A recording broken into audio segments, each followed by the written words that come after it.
여러분이 잘 알고 있고 또 읽어봤을 것 같은 생테치페리의 동화책 어린 왕자의 책에서 이런 유명한 문장이 나옵니다. 가장 중요한 건 눈으로 보이지 않아. 어린 왕자는 자신이 키운 장미 한 송이를 무척이나 자랑스럽게 여겼습니다. 그러던 어느 날 자신이 키운 장미와 똑같은 장미가 5천 송이나 피어 있다는 것을 보면서 크게 실망하게 되고 혼란스러워합니다. 그때 함께 있었던 여우가 이렇게 말했죠. 평범한 장미가 아니지. 너의 장미를 그토록 소중하게 만든 건 그 장미를 위해 너가 쓴 시간이야. 똑같은 장미가 아니라는 겁니다. 눈에 보이지 않지만 그 장미를 키우기 위해서 애썼던 그 시간과 노력이 그 장미를 더욱 소중하게 여긴다라는 것이죠. 그러면서 또 이렇게 말합니다. 내 비밀은 여기 있어. 아주 간단한 거야. 잘 보려면 마음으로 보아야 해. 가장 중요한 것은 눈에 보이지 않거든. 가장 중요한 것은 눈에 보이지 않기 때문에 우리의 마음으로 볼 수 있어야 한다라는 이 말들이 우리 마음 가운데 감동이 되지 않습니까? 이후에 어린 왕자도 이와 같은 말을 하는데요. 사막이 아름다운 것은 어딘가에 우물을 숨기고 있기 때문이야. 만약에 우물이 없는, 오아시스가 없는 사막이라면 그것만큼 황량한 것이 있겠습니까? 근데 사막이 아름다운 것은 거기에 보이지 않는 우물이 있고 오아시스가 있기 때문이라는 것입니다. 이와 같은 말들이 우리 가운데 감동을 주는 이유가 있다면 인생의 가장 소중한 것들은 사랑이나 우정, 믿음, 영혼, 그리고 하나님 모두가 보이지 않기 때문입니다. 우리가 보이지 않는 것이 가장 소중하다라는 것을 알고 있음에도 불구하고 현실을 살아가면서 보이는 것이 전부인 양 살아갈 때가 많은 것이죠. 그만큼 눈에 보이는 것에 현혹되어 살아가기 때문에 눈에 보이지 않는 가장 소중한 것들을 놓치며 살아가기 때문에 이런 문장들이 계속해서 우리의 마음 가운데 감동으로 남게 되는 것 같습니다. 세상 사람들이 하나님이 없다, 하나님이 어디 계시냐라고 말하면서 하나님 없이 살아가는 이유가 무엇이겠습니까? 그것은 하나님이 눈에 보이는 분이 아니기 때문일 것입니다. 하나님은 무한하신 창조주 하나님이시죠. 인간의 지성과 능력으로 다 이해할 수 없는 초월적이고 절대적인 분이십니다. 그러다 보니까 우리의 눈으로 보이는 것을 따라 믿으며 보며 살아가다 보면 하나님 믿기는 너무나도 어려운 것이죠. 그래서 고린도후서 4장 18절에 보면 우리가 주목하는 것은 보이는 것이 아니요 보이지 않는 것이니 보이는 것은 잠깐이요 보이지 않는 것은 어떻다고요? 영원하다라는 겁니다. 보이지 않는 하나님의 일하심이 영원하고 하나님의 나라가 영원하다라는 것을 계속해서 우리 가운데 말씀해 주시는 것입니다.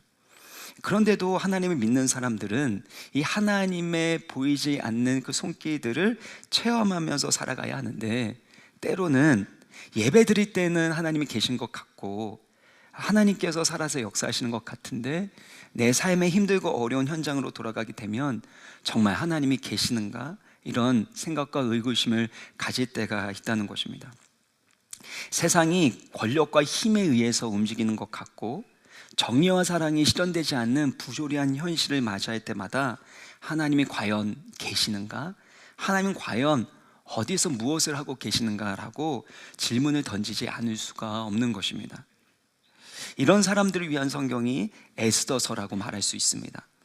겉으로 볼 때 하나님이 함께 계시지 않는 것 같은 상황 속에서 하나님은 여전히 그들과 함께 하시고 보이지 않는 손길로 일하고 계심을 보여주는 성경이 바로 에스더서입니다. 그래서 우리가 주목해야 될 에스더서의 중요한 특징이 있는데 그것은 하나님의 이름이 한 번도 등장하지 않는다라는 것입니다.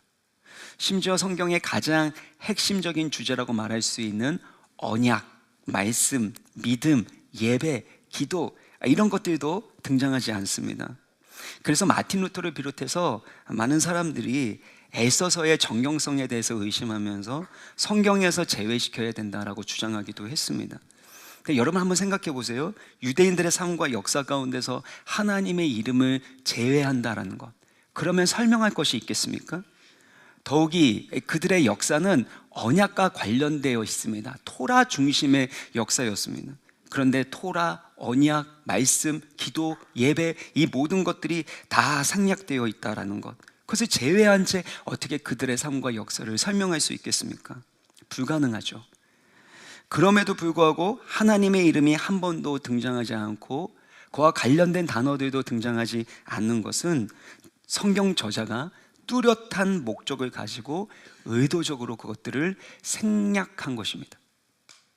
그래서 이 부분에 대해서 좀 더 알아보기 위해서 에스더서의 배경을 살펴보는 것이 필요한데요, 바벨론 포로로 잡혀갔던 유대인들이 하나님의 말씀대로 예언대로 70년 만에 포로 귀환하게 됩니다.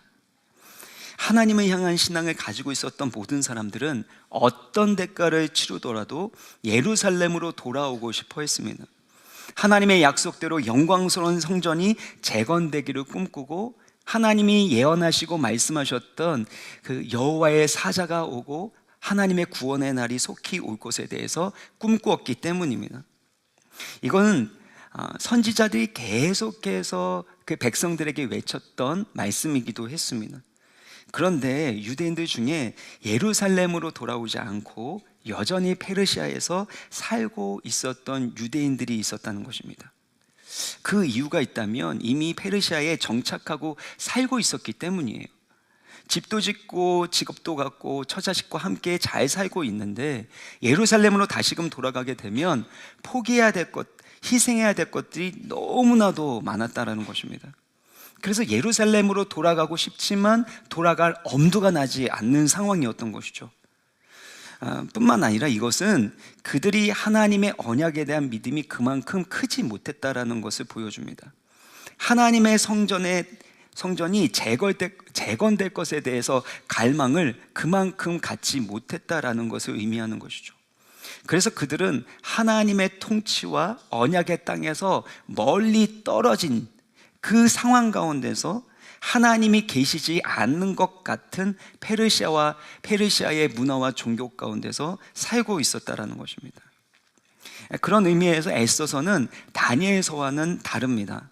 다니엘과 세 친구는 바벨론 문화 가운데서도 세상과 타협하지 않고 하나님만을 경외하고 의지했던 경건한 믿음을 가지고 있었습니다.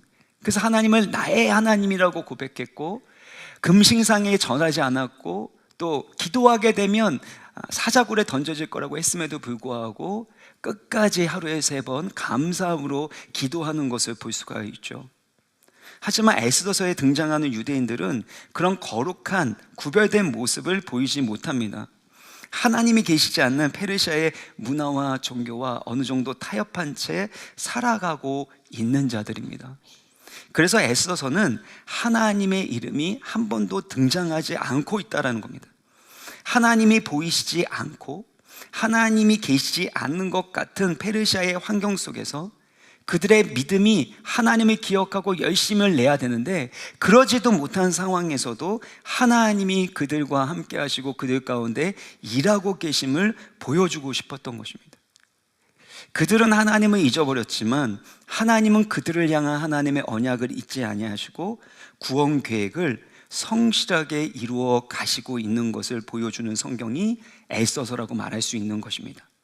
그래서 저는 에스더서는 역설적으로 보이지 않는 하나님을 보여주는 성경 말씀이라고 정의를 내리고 싶습니다. 이처럼 에스더서는 겉으로 보이는 것과 다른 하나님의 영적인 실체를 보여주는 말씀입니다. 동시에 겉보기와는 다른 인간의 실체, 인간 사회의 실체가 무엇인지를 보여주기도 합니다. 오늘 본문 1절을 보면 본문에 등장하는 아하수에로 왕이 나옵니다. 페르시아의 4번째 왕인데 인류 역사에서는 영화 300에 나온 크세르크세스 왕입니다. 그가 얼마만큼의 넓은 영토를 다스렸는가 1절을 보시면요, 인도로부터 구스까지, 구스는 나일강의 북쪽이고 에티오피아까지를 말합니다. 거기까지 넓은 그 지역을 127지방으로 다스리는 왕이었습니다. 그의 아버지가 유명한 사람인데 다리오 1세입니다. 아버지 다리오 왕과 관련된 아주 유명한 전투가 마라톤 전쟁이 아닙니까? 마라톤 전투에서 결국엔 그리스가 승리하게 되고 달려와가지고 결국에 이게 이제 나중에 올림픽 경기가 되었고 42.195로 이제 달려가는 것인데, 아버지 다리오 왕이 그리스와의 전쟁에서 참패를 했기 때문에 그 패배에 대한 수건 사업으로 아버지가 이루지 못했던 그리스의 정복 전쟁을 승리하고자 계속해서 전쟁을 아주 열심히 만반의 준비를 하고 있었습니다. 그 과정 가운데서 오늘 3절을 보면 잔치를 열게 되는데, 이 잔치를 열게 된다는 것은 페르시아와 메대에 있는 그 장수들, 귀족들, 지방 총독들, 그들을 다 모아서 그들의 마음을 하나로 직결시켜서 전쟁을 준비하려고 했었던 것입니다.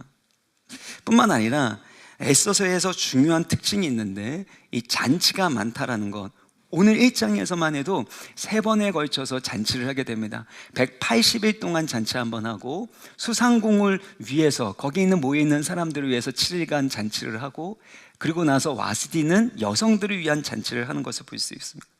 근데 그런 잔치의 특징이 있는데요, 특징이 뭐냐면 4절입니다. 왕이 여러 날 곧 180일 동안에 잔치를 하는데 어떻게 합니까? 그의 영화로운 나라의 부함과 위엄의 혁혁함을 나타내리라. 새 번역을 보면 자기 왕국이 지닌 영화로운 부요와 찬란한 위엄을 과시했다라고 표현하고 있습니다.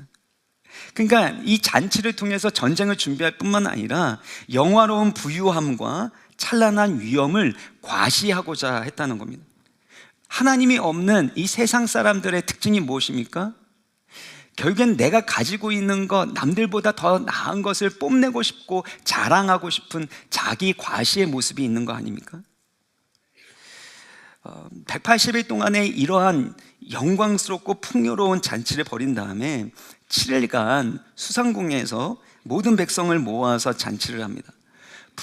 빈부 귀천을 가리지 않고 차별하지 않고 모든 사람들을 초대했습니다. 그래서 7절 8절을 보면은요, 금잔으로 술을 마시게 했는데 그 술이 포도주가 너무나도 풍부했기 때문에 어주가 한이 없었다라고 얘기를 합니다. 그리고 마실 때 있어서는 법도를 지키면서 마시는 건데 사람으로 억지로 하지 않게 합니다. 그리고 각 사람이 마음대로 마실 수 있도록 그만큼 허용하는 것을 볼 수 있습니다.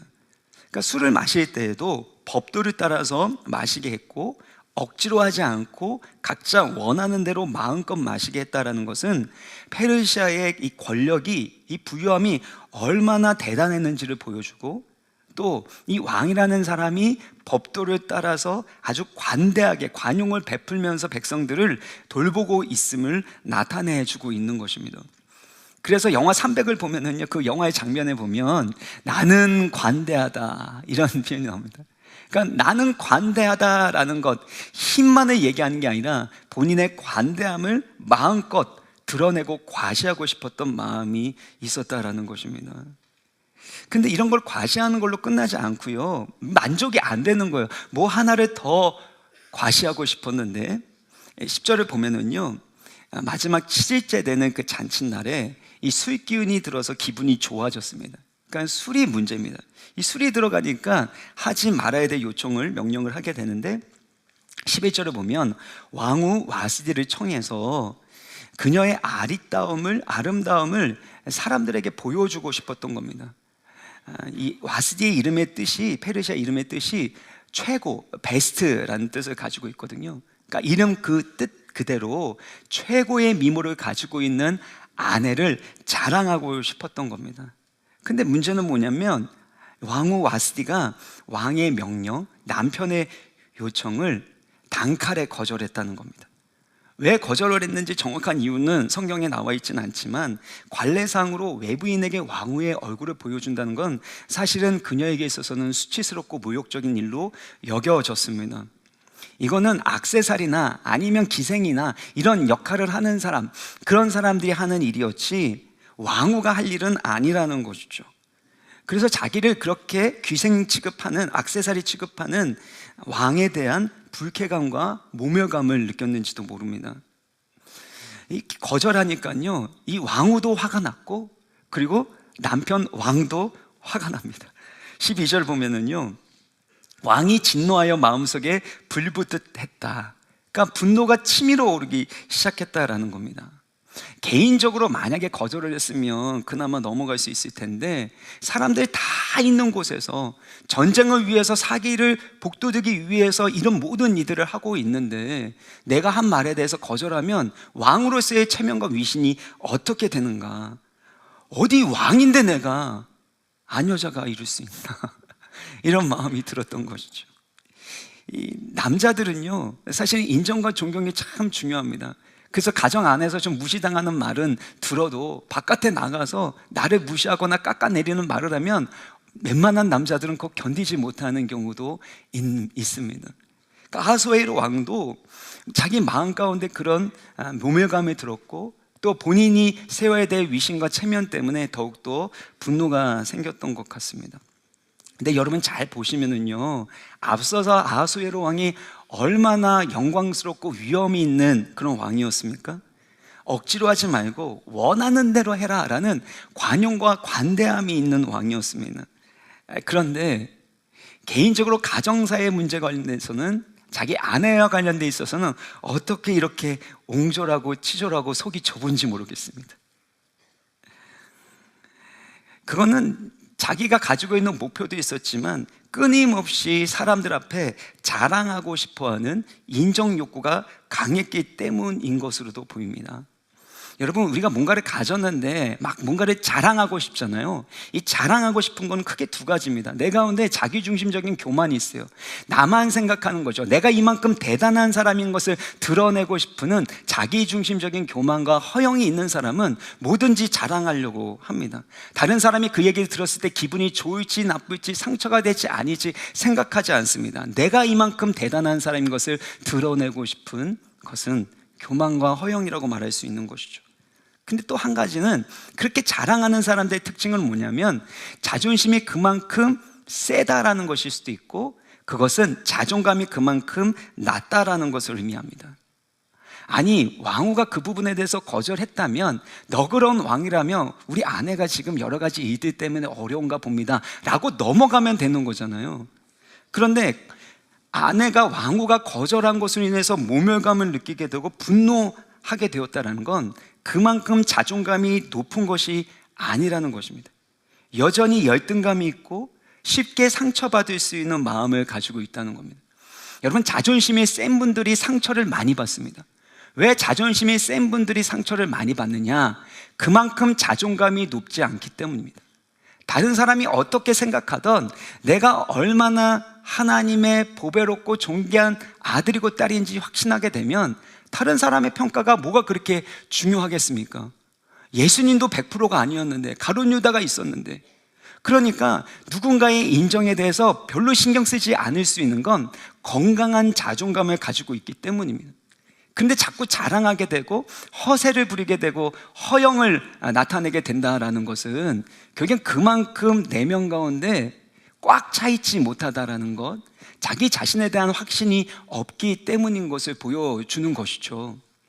여러분, 아이들을 키우다 보면 첫째가 되게 똑똑하고 뭐든지 잘하게 되면 둘째나 막내는 뭔가 허세가 있습니다.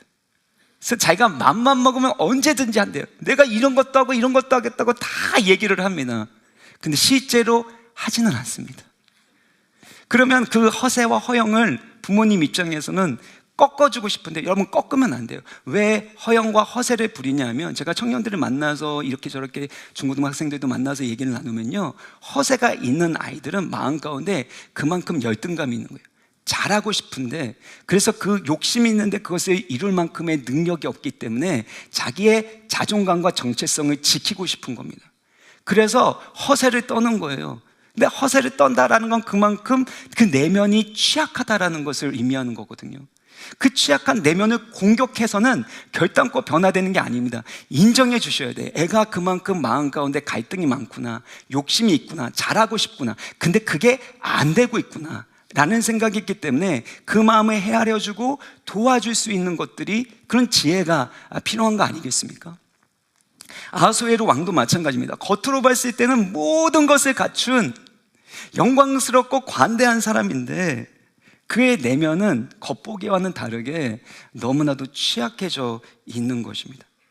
자존심만 세고 자기 감정대로 기분대로 법령을 만들게 되고 왕위를 폐위하는 일까지 하는 어리석은 이들을 행하게 되었다는 겁니다. 13절을 보면은요, 이 왕이 사례를 아는 현자들에게 묻습니다. 그러니까 규례를 잘 알고 있는 사람에게 물어서, 이 와스디가 나의 명령에 거역했으니까 규례대로 하자. 여러분, 제국을 다스린다는 건 전쟁, 구사력, 힘으로만 할 수 있는 게 아닙니다. 법치주의가 있어야지만 제국을 다스릴 수 있거든요. 그러니까 아수에로 왕도 이걸 알고 규례대로 처리하고 싶었던 겁니다. 근데 문제는 14절인데, 나라의 첫 자리를 알고 앉아 있는 이 사람들이 무슨 일을 하면 왕에게 직언을 하고 도움이 되는 이 국정을 필요한 그 말을 해야 되는데, 무엇을 살피고 있어요? 왕의 기색을 살피는 겁니다. 만약에 왕에게 잘못 표현했다가 왕이 싫어하는 표현하게 되면 어떻게 해요? 그 자리에서 언제든지 잘려져 나갈 수 있기 때문에, 그래서 왕의 기색을 살피고 왕이 원하는 말을 하기 시작한다는 겁니다. 그러면서 말하는 게 뭐냐면, 왕이시여, 왕이 지금 모욕당한 것은 왕이 모욕당한 것만이 아닙니다. 페르시아 모든 남자들이 모욕당한 것입니다. 이게 17절의 말이에요. 그들의 남편이 멸시당할 것이다. 오늘이라도 바사와 메대의 귀부인들이 이 사실에 대해서 알게 되면 어떻게 돼요? 멸시와 분노가 일어날 것입니다. 왕이시여, 당신이 이것을 당한 것으로 인해서 이 나라의 남자들이 이제는 존경받을 수 있습니다. 왕위를 폐하시고 새로운 법령을 만드셔서 페르시아의 모든 남자들을 존귀케 만드소서, 이렇게 얘기를 하는 겁니다. 왜 안 웃으시죠? 웃으셔야 되는데. 여러분, 이렇게 법령을 만드는 과정들을 한번 생각을 해보세요. 대의 명분이 있고 페르시아의 모든 남편들이 존경을 받아야 된다, 이렇게 얘기를 하고 있지만 근본적으로는 무엇 때문에 이런 일이 일어났습니까? 왕이 아내로부터 자존심 긁히는 일을 당했다라는 겁니다. 그리고 그 밑에 있는 지도자들은, 신하들은 결국 왕의 마음을 맞추기 위해서 이런 정책을 만든 거죠. 결국에 그때나 지금이나 똑같은 게 무엇인가 하면, 대의 명분을 만들고 정책을 만든다고 하지만 결국에는 개개인의 사사로운 이익을 위해서 본인의 개인사와 관련돼서 결국엔 정책을 만들고 국정을 운영하게 되는 모습들이 예나 지금이나 반복되고 있다는 것입니다. 정치, 경제, 사회 모든 분야 가운데서 이런 자기중심적이고 거짓된 이 모순된 모습들이 계속해서 드러나고 있다는 것입니다. 여러분, 한번 생각해 보세요. 왕이지만 왕후는 왕의 아내죠. 그래서 왕이 술을 먹고 약간 정신이 이렇게 헷가닥한 겁니다.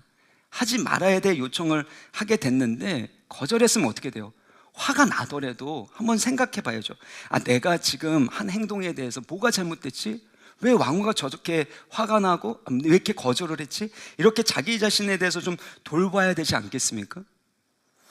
만약에 과도한 것들을 요구했으면 사과하고 용서를 구하고 고칠 것은 고치는 것이 존경받을 남편의 모습이 아니겠습니까? 근데 겉으로 봤을 때는 아주 관대하고 마음 넓은 사람처럼 보이지만 자기 아내와의 그 관련된 부분에 있어서는 존경받을 모습을 보이지 않는다라는 것입니다. 우리가 이 부부 생활 가정에서도 마찬가지입니다. 뭔가를 잘못하게 되어질 때 50대 50 잘못할 수도 있고 아니면 30대 70 잘못할 수도 있습니다. 그런데 상대방이 70 잘못하면 내가 30 잘못한 건 잘못한 것도 아닌 거예요. 50대 50이라고 해도 너가 50 잘못했기 때문에 너가 사과해야 돼, 너가 고쳐야 돼, 문제는 너야 라고 생각하는 아하수에로와 같은 이기적이고 자기중심적인 태도가 우리 가운데 있지 않느냐라는 겁니다. 근데 누가 성숙한 사람이에요? 누가 존경받을 만한 사람의 모습이에요?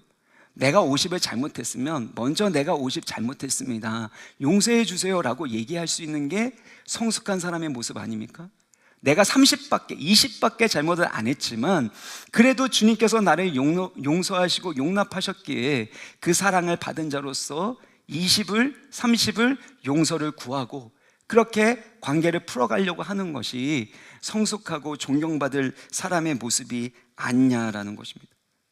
그런데 아하수에로 왕은 겉으로 봤을 때는 관대해 보이지만, 위대해 보이지만 가까이 갔을 때는 너무나도 속이 좁고 아주 작은 사람이었다라는 것입니다.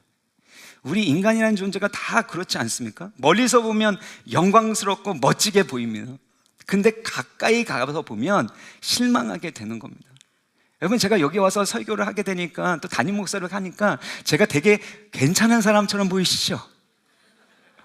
그래서 제가 이 신방을 하거나 어떤 분 만나서 얘기를 나눠보면, 저랑 처음으로 이야기 나누는 분은 이 화면으로 저를 보다 보니까 화면에서 나오던 사람이 본인 앞에 있으니까 연예인 보는 것 같다고 말씀하시는 분들도 있는데요, 다 겉으로 보는 걸로 속는 겁니다. 제가 어떤 사람인지 누가 제일 잘 알까요? 하나님이 제일 잘 아시고 그다음에 제 아내가 제일 잘 알겠죠. 이처럼 우리가 겉으로 보여지는 그것에 속으면 안 됩니다. 겉으로 자랑할 수 있는 것, 그래서 인정받는 것에 속는 것이 아니라 정말 하나님 안에서의 참된 만족과 영광이 되는 것이 무엇인지를 우리가 깨닫고 그것을 위해서 살아가야 한다는 것입니다. 여러분, 무엇에 붙들려서 살아가고 있습니까? 무엇에 사로잡혀서 살아가고 있습니까?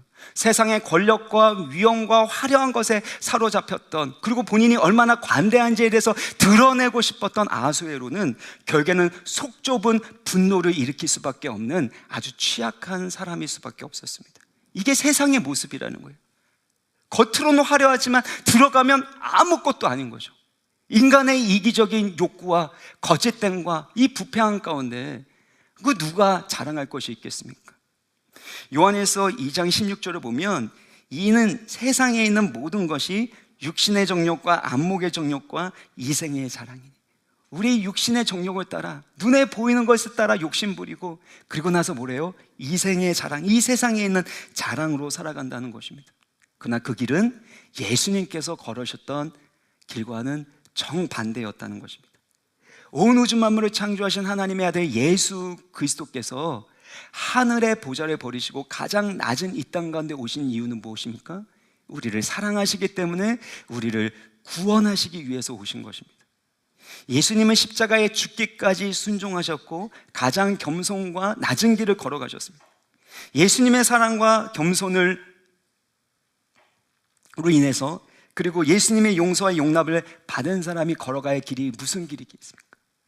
바로 예수께서 걸어가신 그 겸손의 길, 사랑의 길을 걸어가게 될 때 하나님이 참된 영광을 여러분의 삶 가운데 보여주실 줄 믿습니다.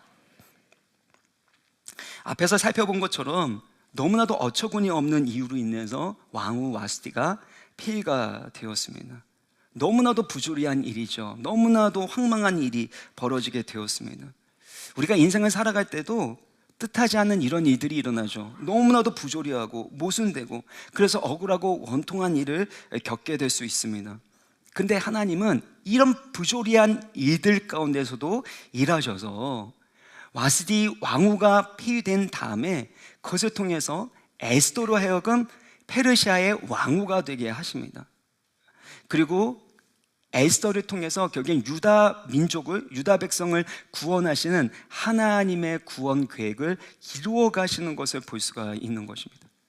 우리 인생 가운데 무슨 일이 일어나든지 간에 하나님께서 보이지 않는 하나님의 신실하신 손길로 다스리시고 우리의 역사를 경영하셔서 하나님의 섭리 가운데서 하나님의 더 높은 뜻을 이루어 가신다라는 거예요. 우리는 이유는 알 수 없어요. 왜 이렇게 힘든 과정을 겪어야 되는지 모를 수 있습니다. 그러나 하나님의 더 높은 뜻과 계획이 있고 그것이 이루어질 것이라는 겁니다. 여러분, 바둑판도 마찬가지예요. 바둑은 잘 될지 모르지만 바둑판에서 고수는 몇 수 앞을 보고, 아니 몇십 수 앞을 보고 포석을 깔아 놓는다고 말하죠.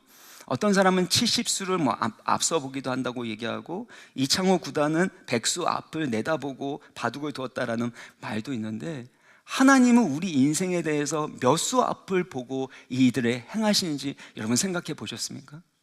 우리는 볼 수 없는 그 모든 수를 다 알고 계시고 그 모든 것들을 사용하셔서 하나님의 뜻을 이루어 가신다라는 겁니다. 이게 바로 하나님의 섭리와 경영이라고 말할 수 있는 것이죠. 그런 의미에서 하나님의 섭리 안에서는 우연은 없습니다. 우연은 없어요. 에스더서를 이제 특세를 통해서 계속해서 살펴볼 거거든요. 근데 특세를 통해서 살펴볼 때 대표적인 예가 에스더 6장 1절입니다. 아하수에로 왕이 잠이 오지 않았습니다. 근데 잠이 오지 않으면 사람들 불러가지고 술을 조금 더 먹든지 아니면 여러 가지 의들을 할 수도 있는데, 이 왕이 했었던 게 뭐냐면 역대의 일기, 궁중일기를 가지고 와서 읽게 했다라는 것입니다. 그 다음날 앞으로 등장하게 될 하만의 계략으로 인해서 유다 민족 모든 사람이 말살당할 위기 가운데 있었습니다. 그래서 에스더가 왕에게 자기 민족을 구원해달라고, 자신과 자기 민족을 구원해달라고 말하려는 그날 밤에 사실은 이런 일들이 일어나게 된 거죠. 궁중일기를 읽다 보니까 우연히 모르드게가 왕을 암살하려는 음모를 고발했고, 그 일에 대해서 아직 포상을 하지 않았다라는 사실을 알게 됩니다. 그래서 그것들을 포상하는 것 과정 가운데서 이런 일련의 우연적인 사건들을 통해서 왕의 마음이 움직여지게 되죠. 그리고 상황이 급격하게 변화되고 그래서 역전케 되는 것을 볼 수 있습니다. 그러니까 하나님이 그런 우연과 같은 일들을 통해서 지도자의 마음, 왕의 마음을 움직여 주셔서 그가 원하시는 길로 인도하고 계셨다라는 것입니다. 그래서 저는 룻기를 참 좋아합니다. 룻기 말씀에 제가 강의했지만 룻기 2장 3절 4절을 보면 룻이 시어머니 나오미를 봉양하기 위해서 이삭 죽기를 하러 나갑니다. 그때 우연히 보아스의 밭에 들어가게 되죠. 근데 때마침 보아스가 그 밭에 이르게 돼서 두 사람이 만나게 되고, 그 만남을 통해서 다 망해버린 나오미의 가문이 회복되는 것을 볼 수가 있습니다.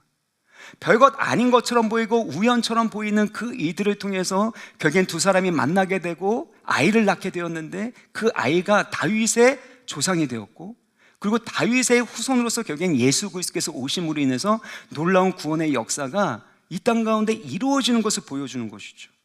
그러니까 우리가 생각하는 것보다 하나님이 더 크고 놀라운 일을 행하고 계신다라는 것입니다.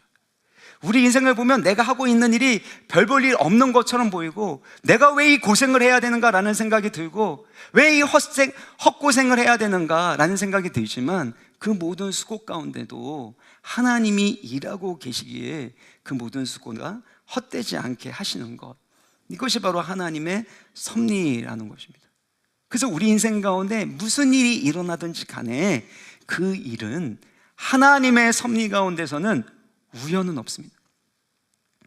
하나님 믿지 않는 세상 사람들에게 있어서는 운이 좋은 거고 재수가 좋은 거고 불운한 일이지만, 하나님의 백성들에게는 우연이 없는 거죠.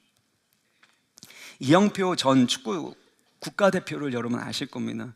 축구 해설가로도 이제 유명해졌는데, 그가 예수님 믿기 전에는 예수 믿으라고 하는 사람들에게 오죽 못났으며 오죽 약하면 그렇게 종교를 갖고 있는가라고 하면서 그렇게 거부하고 믿지 않았다는 겁니다. 근데 하나님께서 계속해서 우연과 같은 그런 일들을 통해서 그의 마음을 움직이셨고, 결국에는 은혜 받았고 예수 그리스도를 믿고 예수님을 만나게 되었습니다. 예수님을 만나고 난 다음부터 하루하루가 기적 같은 삶을 살게 되었다는 것이에요. 그러면서 다른 사람들은 운이 좋은 거야, 우연히 그렇게 된 거야 라고 말하는데, 자기 인생 가운데는 세상 사람들이 말하는 운이 좋은 것, 우연히 이루어졌다라는 일들이 계속해서 반복해서 일어난다는 거예요. 기도할 때마다 그런 일들이 반복해서 일어나기에 어떻게 이것을 운이다, 우연이다라고 말할 수 있겠냐라는 것입니다. 그래서 그가 했었던 간증의 제목이 뭐냐면 우연은 없습니다라는 제목의 간증을 했습니다. 사랑하는 여러분, 우리 인생 가운데 하나님이 섭리하시고 우리와 함께 계시기 때문에 우리 인생에 있는 모든 이들은 결국엔 우연이 아니라 하나님의 더 높은 뜻을 이루는 섭리가 되는 줄 믿으시길 바랍니다. 그래서 특세에 오셔서 기도하셔야 되는 거예요. 우리 가족들을 위하여, 온 세대를 위하여 기도하셔야 하는 겁니다. 윌리엄 템플은 이와 같은 말을 했습니다. 내가 기도할 때 동시에 여러 가지 일들이 일어난다. 그러나 내가 기도하지 않으면 그와 같은 일들은 일어나지 않는다. 여러분 중에 별로 기도하지 않았는데도 하나님께서 도와주시고 그리고 일이 잘 되고 하나님 보호해 주시는 분들이 있을 겁니다.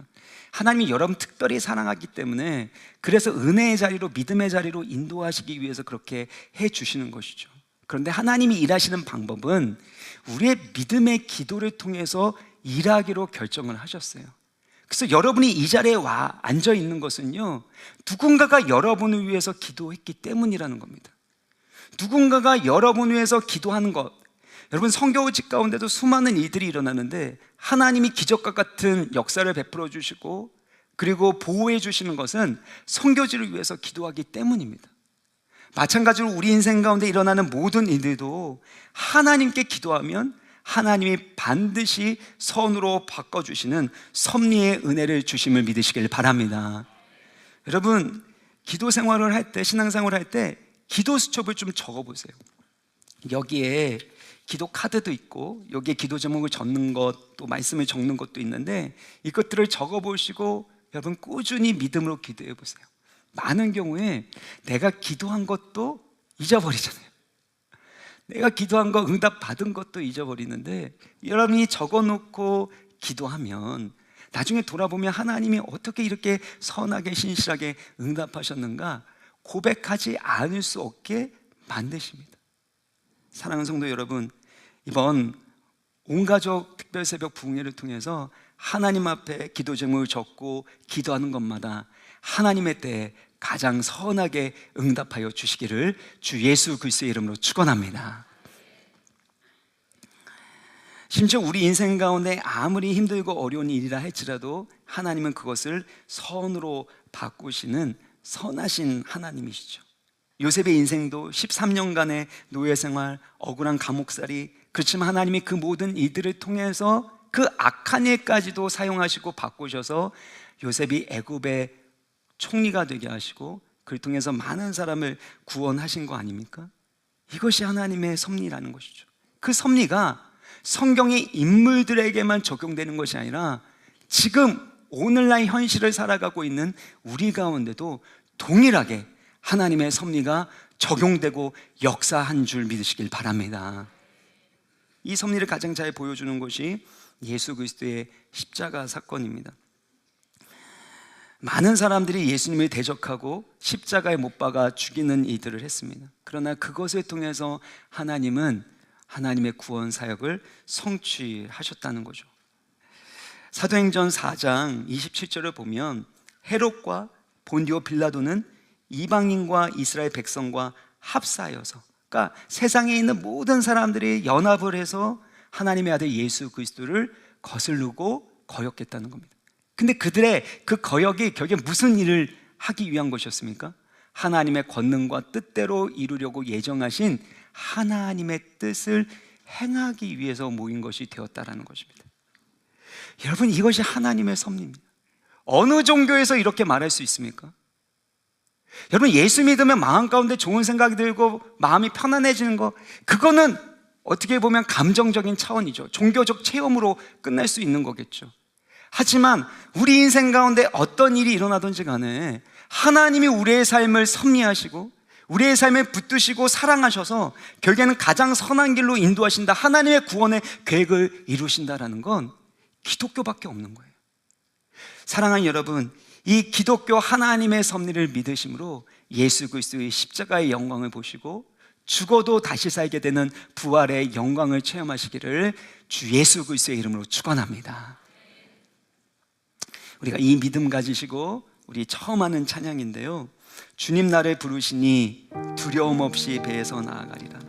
여기서 중요한 가사가요, 주님 여기 계시기에, 지금 여러분과 함께 계십니다. 그리고 여러분의 가정 가운데 때로는 눈물 나고 고통스러운 그 자리에도 주님이 계십니다. 페르시아의 그 환경 가운데서 하나님이 계시지 않는 것 같은 상황 가운데서도 하나님이 여러분과 함께 계시고 무엇보다도 하나님이 여러분 안에 계시죠. 여러분과 동행하십니다. 여러분 뚫어주십니다. 인도하여 주십니다. 이 믿음 가지시고 우리 같이 찬양하겠습니다.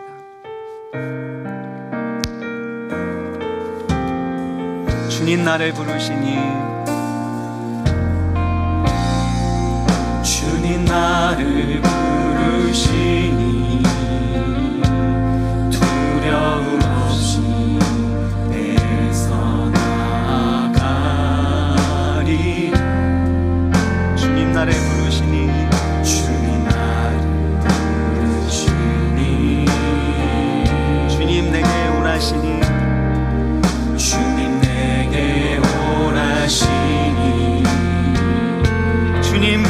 계시기에 주님 보고 계시기에 의심치 않고 바다를 걸어가리. 주님 보고 계시네. 주님 우리와 함께하고 계시네.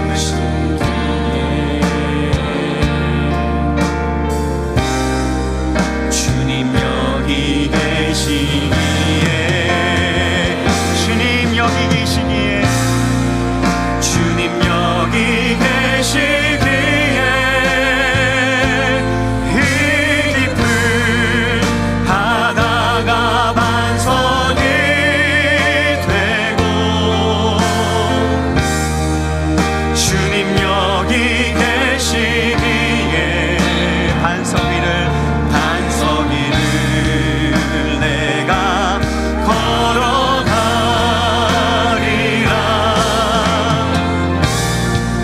주님 여기 계시기에 저같이 파도가 반석이 되고 주님 여기 계시기에 주님 여기 계시기에 반석 위를 내가 걷습니다. 다 같이 일어나셔서 다시 한번 1절합니다. 주님 나를 부르시니 주님 나를 부르시니 두려움 없이 배에서 나아가리. 주님 부르시니 주님 나를 부르시니 주님 내게 오라시니 주님 내게 오라시니 주님 보고 계시기에 주님 보고 계시기에 의심치 않고 바다를 걸어가리.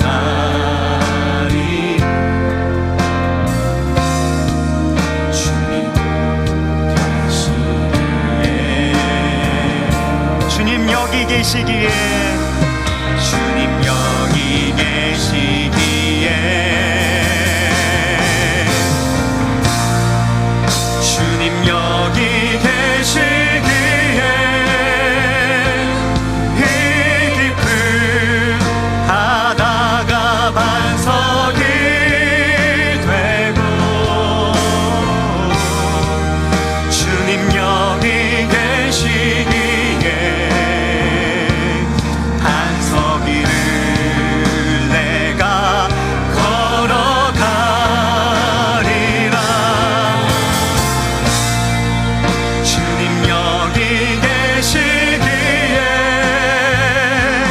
저같이 파도가 반석이 되고 주님 여기 계시기에 반석 위를 내가 걷습니다.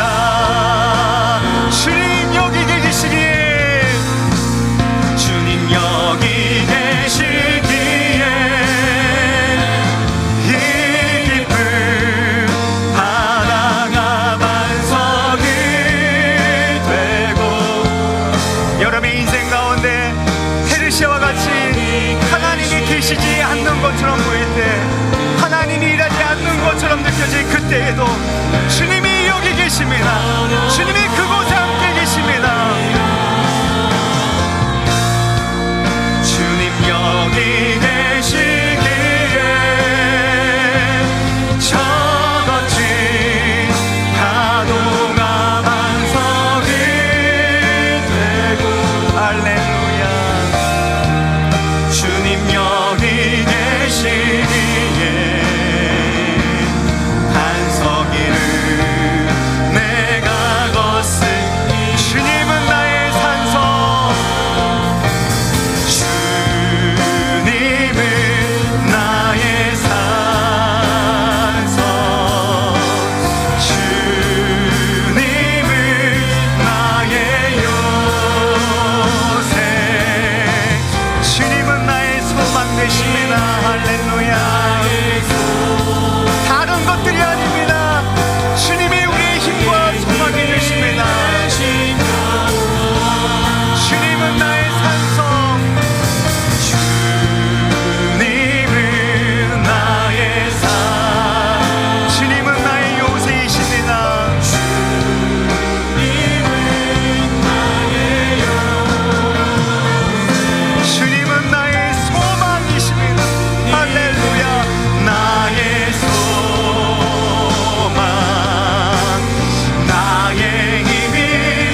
하나님이 계시지 않는 그 길을 걸어갈 때가 있습니다.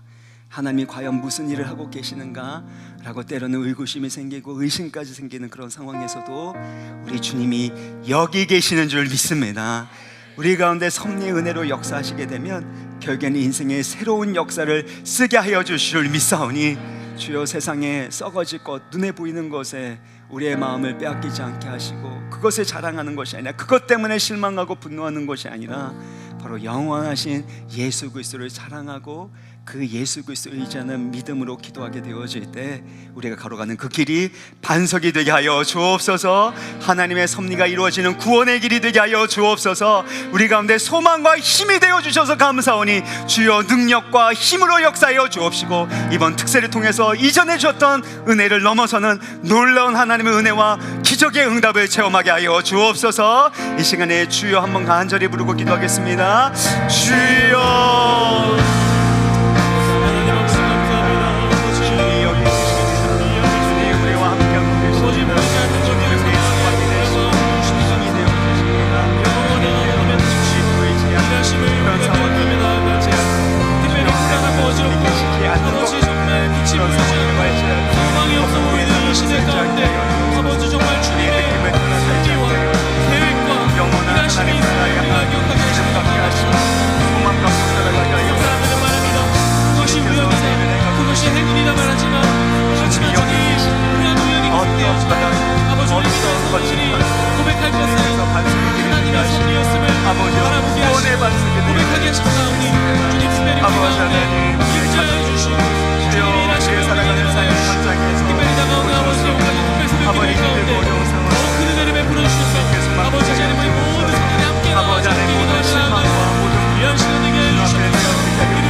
자비로우신 하나님 아버지, 때론 우리가 걸어가는 그 길이 페르시아의 삶의 그 길을 걸어가는 것 같은, 때로는 하나님이 보이지 않고 하나님이 계시지 않는 것 같이 느껴질지라도 그때에도 우리와 함께 계시는 주님의 임재와 신실하신 영광을 보게 하여 주옵소서.